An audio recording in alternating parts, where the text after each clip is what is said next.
The reason you are asked to be here today is so that this vision is developed by all of us, so that we can own it.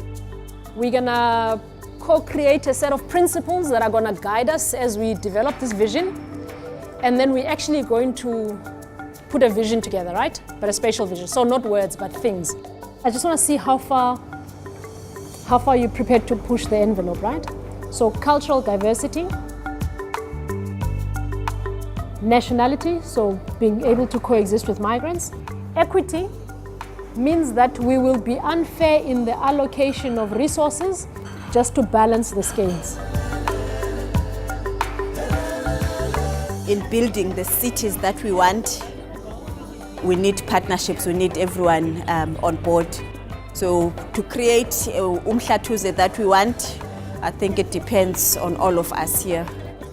This was session 2 of a spatial visioning exercise, what was useful is that we are starting to internalize spatial development and making all the different departments and external role players, departments like the finance guys, the engineers, the corporate services people, understand that they've also got a role in defining the future of the city. In our discussion, we were talking about how do we spread the population that we have, the density in Richards Bay. How do we help to try to spread the work opportunities or job opportunities? As much as the SDF is an internal municipal document, but the fact that we had external people facilitating the sessions created a very neutral, conducive and practical environment for us to engage as colleagues. 30 years' time, what we've planned together here, when we see it happen, we can even be able to tell our children and our grandchildren that this is a product of something that we've built together, and we'll be able to defend and make sure that it materializes.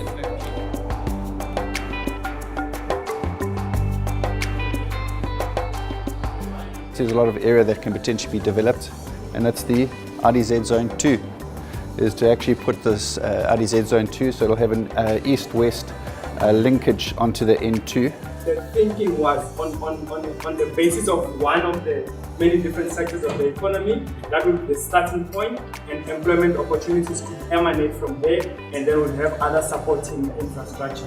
When we were discussing live, a lot of the work aspect came up, so it's good to see that the thinking is aligned almost.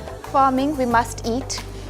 So although we're going into the future, we're thinking of different modes and methods on agriculture, and this is where the principle of sustainability comes in. We placed neighborhood parks in many areas, so the trees, they represent neighborhood parks where they will be energy efficient, they will have Wi-Fi, so if you want to work in the park, you can do that.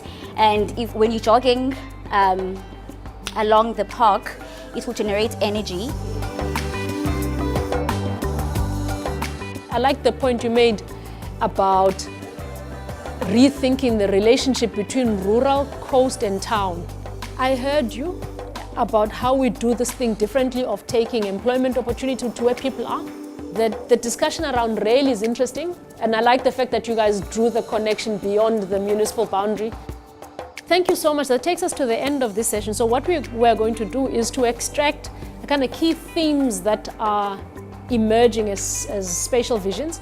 We will highlight the areas that are still kind of needing a rethink, but I think that there are some commonalities in some parts of the city where you're quite clear on the role and function that they play going forward.